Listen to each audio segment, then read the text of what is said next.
Assalamualaikum warahmatullahi wabarakatuh. Alhamdulillah kita bertemu kembali pada pembelajaran daring yang insya Allah pada pertemuan kali ini kita akan membahas zat adiktif dan psikotropika. Mudah-mudahan kalian dalam keadaan sehat walafiat sehingga kalian bisa mengikuti pembelajaran daring kali ini dengan maksimal ya. Baiklah anak-anak sekalian, apa sih zat adiktif dan psikotropika? Mari kita bahas. Zat adiktif itu ada 3 macam, diantaranya adalah narkotika, kemudian obat penenang, dan alkohol. Narkotika itu pengertiannya adalah obat atau zat yang berasal dari tanaman. Ya. Kemudian kalau obat penenang itu obat dalam dunia kedokteran yang dipakai dalam dosis kecil untuk membuat tenang dan tertidur. Sedangkan alkohol itu zat yang diperoleh melalui fermentasi atau peragian bahan tertentu.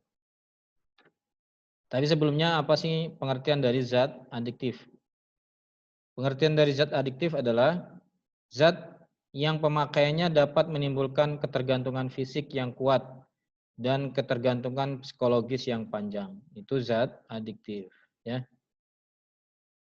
Adik-adik itu berasal dari bahasa Inggris yang artinya ketergantungan atau kecanduan. Nah, ini tadi disebutkan di antara zat adiktif itu narkotika. Nah, dalam narkotika ini ada bermacam-macam. Ada yang namanya nikotin. Nikotin ini berasal dari tembakau ya. Kalau kalian sering dengar rokok, rokok itu di dalamnya mengandung nikotin karena rokok itu terbuat dari daun tembakau.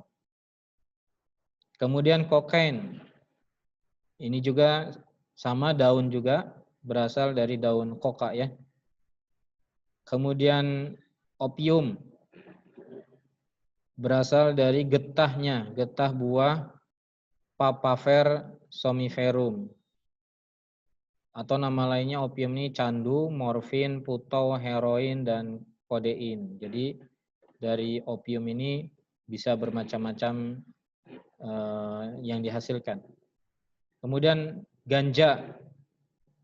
Sama ganja ini terdiri dari daun, bunga, biji, dan ranting.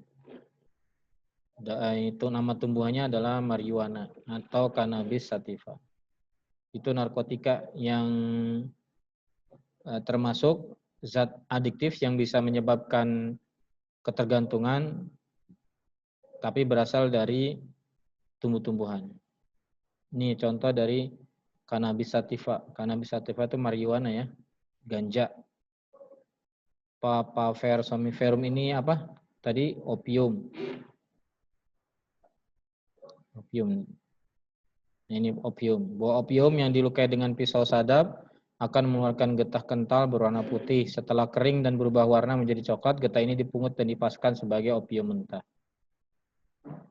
Ini ditanam nih di beberapa negara, mereka menanam ini sebagai komoditi, artinya sesuatu yang diperjualbelikan, bahkan menjadi penghasilan atau pemasukan buat negara mereka.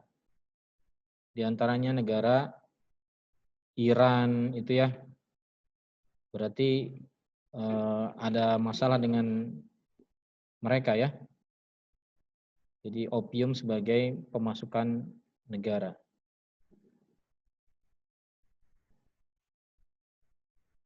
Opium mentah ini diproses secara sederhana hingga menjadi candu siap konsumsi. Kalau getah ini diekstrak lagi akan dihasilkan morfin. Morfin yang diekstrak lebih lanjut akan menghasilkan heroin. Limbah ekstraksi ini kalau diolah lagi akan menjadi narkotika murah seperti sabu.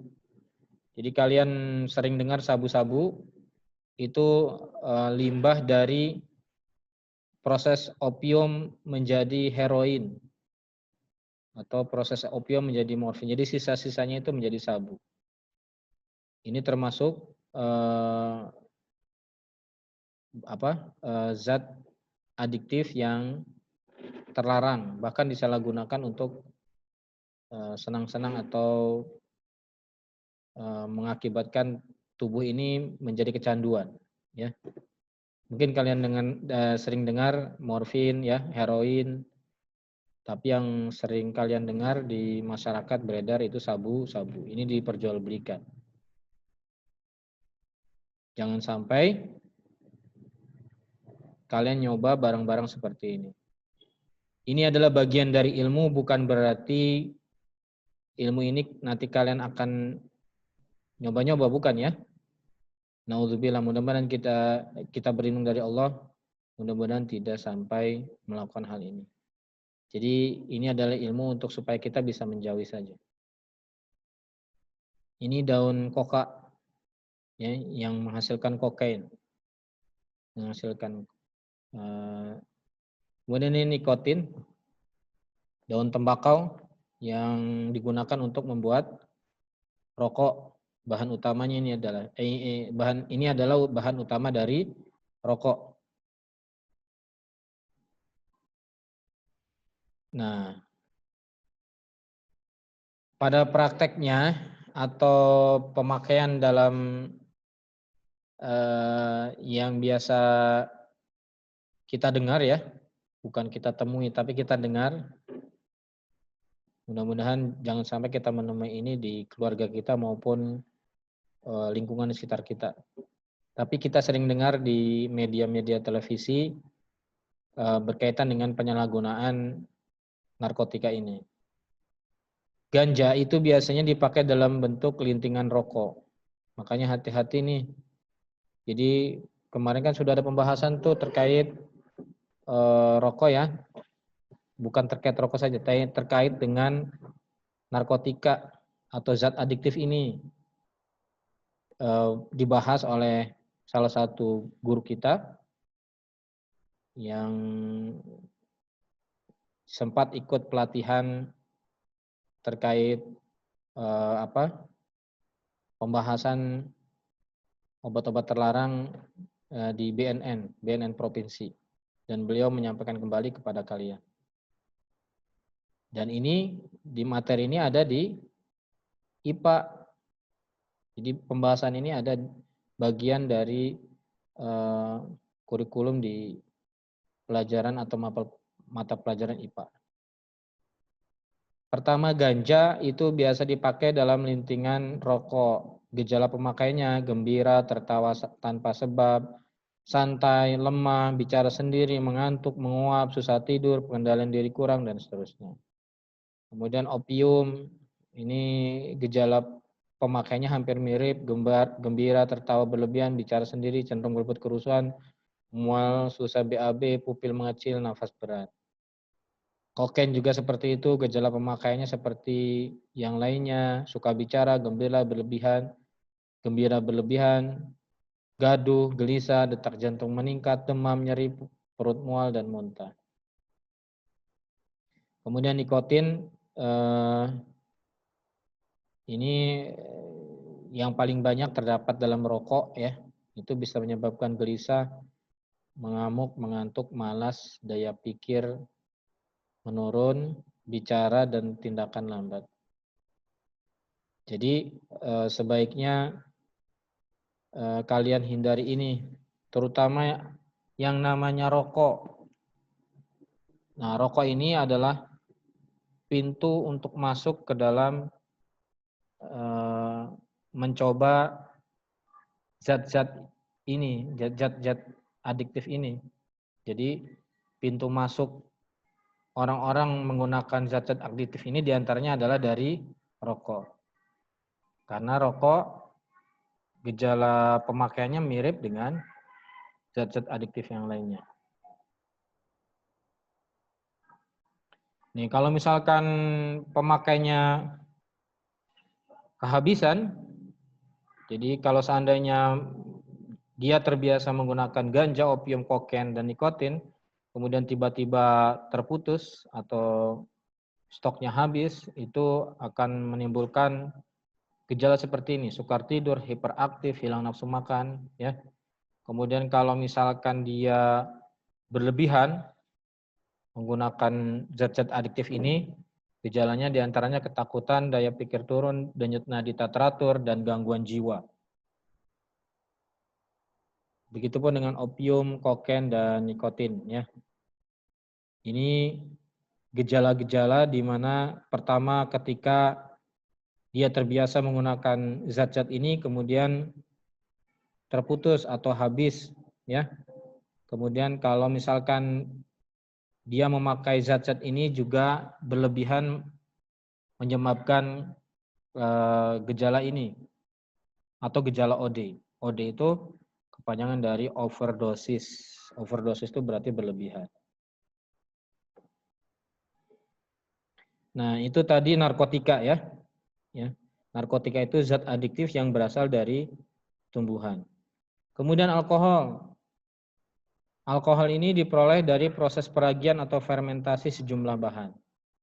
Bahan yang bisa menghasilkan alkohol diantaranya adalah beras ketan, singkong, perasan anggur. Fungsi utama itu mensterilkan alat-alat kedokteran. Jadi alkohol yang secara alami itu didapat dari fermentasi beras ketan, singkong, dan perasan anggur. Nah, kalau misalkan kita atau orang tua kita sering membuat tape ketan ya dari beras ketan itu kalau terlalu lama didiamkan itu akan menghasilkan alkohol. Ya, kalau didiamkan terlalu lama tape ketan itu bisa menghasilkan alkohol. Kemudian dijadikan minum-minuman yang seperti kita lihat orang-orang kafir barat sana, mereka terbiasa meminum minuman berasal atau mengandung alkohol itu berasal dari perasan anggur. Jadi perasan anggur kemudian difermentasi, kemudian disimpan sampai berbulan-bulan, bertahun, bahkan berpuluh-puluh tahun. Itu menurut mereka ketika diminum dan bahkan menjadi minuman yang istimewa buat mereka. Tapi sebenarnya alkohol itu digunakan untuk mensterilkan alat-alat kedokteran, tidak direkomendasikan untuk dikonsumsi. Ada beberapa macam alkohol atau kandungan alkohol dalam minuman keras ya, miras.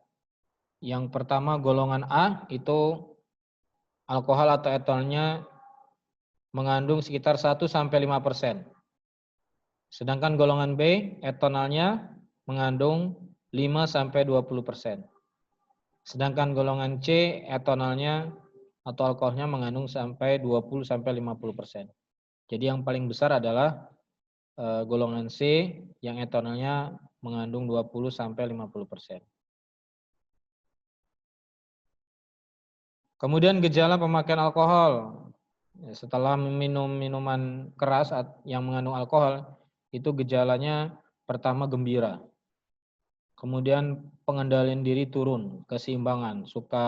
Kalau orang yang mabok gara-gara minum minuman keras yang mengandung alkohol itu biasanya sempoyongan ya. Jadi keseimbangan tubuhnya menurun. Kemudian mukanya kemerahan. Itu gejala pemakaian alkohol. Kemudian kalau yang terbiasa minum alkohol kemudian tiba-tiba putus atau tidak ada stop, mereka akan mengalami gejala-gejala diantaranya gejala kecanduan ya, diantaranya gemetar, muntah, kejang-kejang, susah tidur, dan gangguan jiwa.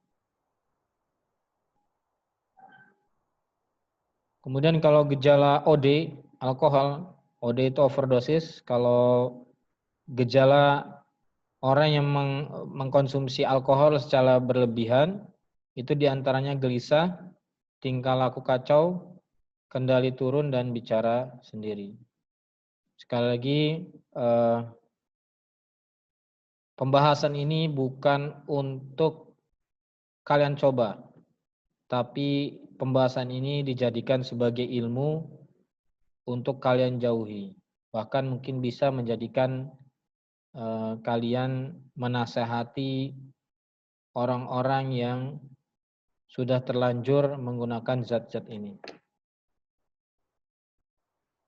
Kemudian yang berikutnya, tadi kita sudah bahas narkotika, kemudian alkohol, dan yang terakhir ini psikotropika. Apa sih pengertian dari psikotropika?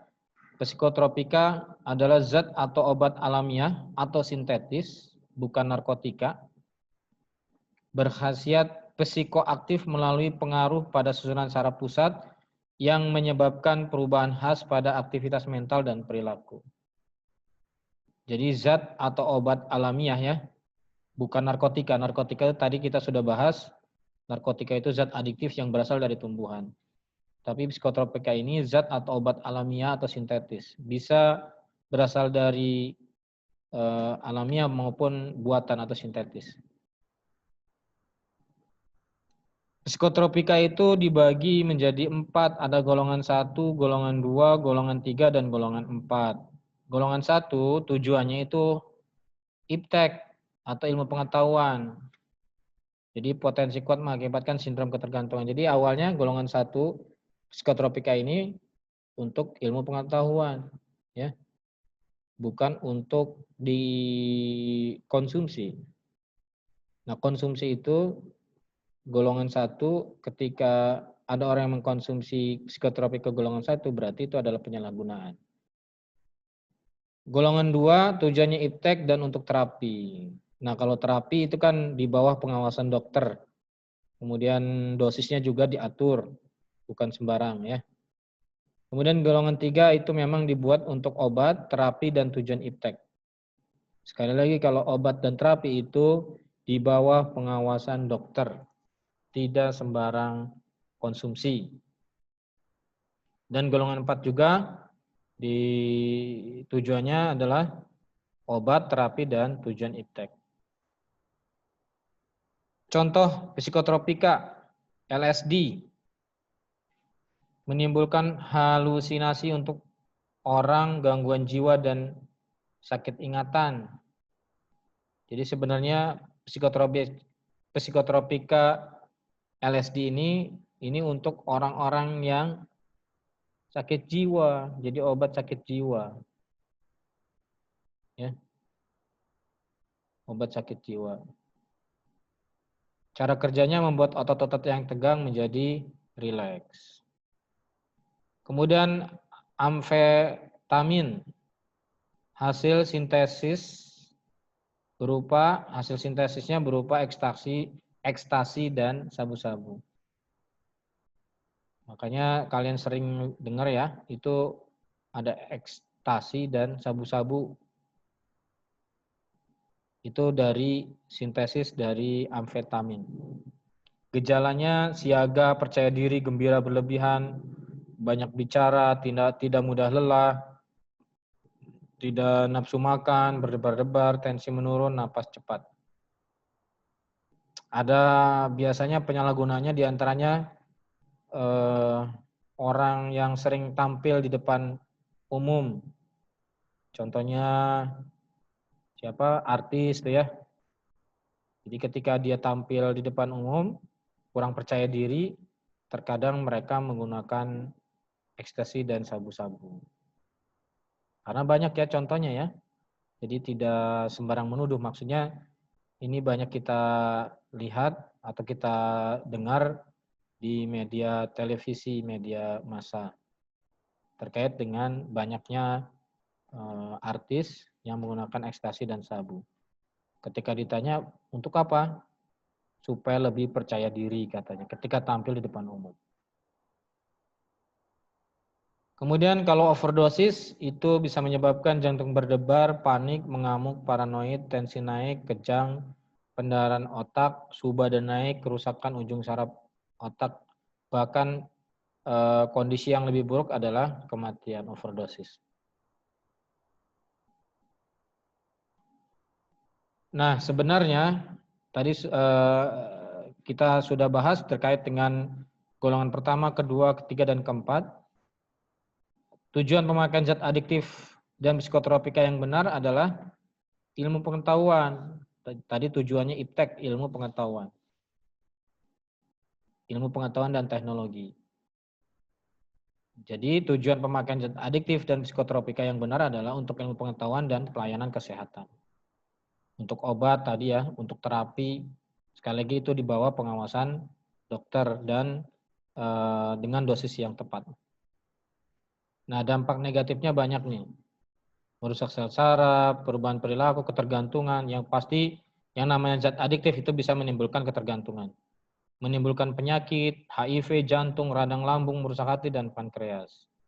Menimbulkan kriminal dan gangguan ketertiban umum. Banyak kejahatan kriminal itu berasal dari orang-orang yang mengkonsumsi ini. Baik itu karena seringnya dia mengkonsumsi obat-obatan, zat adiktif seperti ini, atau ketika dia putus tadi kekurangan obat itu, kemudian mereka berpikir bagaimana cara mendapatkan obat itu dengan melakukan kriminal atau kejahatan.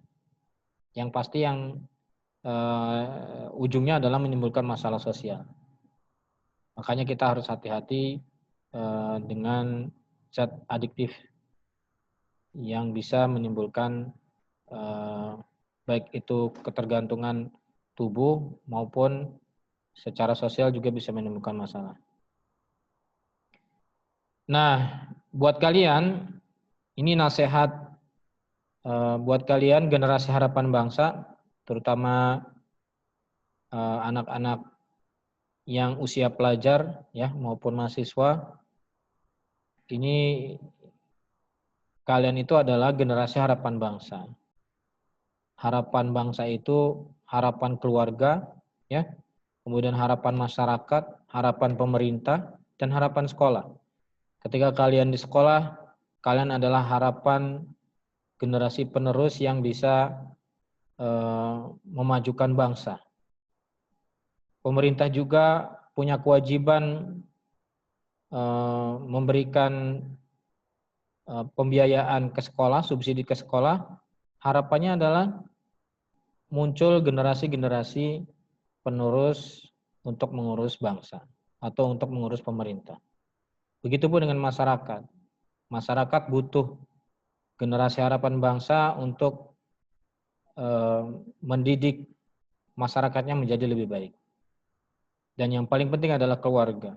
Keluarga adalah lingkungan yang terdekat yang orang tua kalian sangat berharap ketika memberikan pendidikan kepada kalian, kemudian memberikan lingkungan yang baik kepada kalian, harapannya kalian menjadi generasi penerus yang mengharumkan keluarga, kemudian lingkungan lebih besarnya lagi masyarakat, pemerintah, dan harapan terakhirnya menjadi generasi harapan bangsa.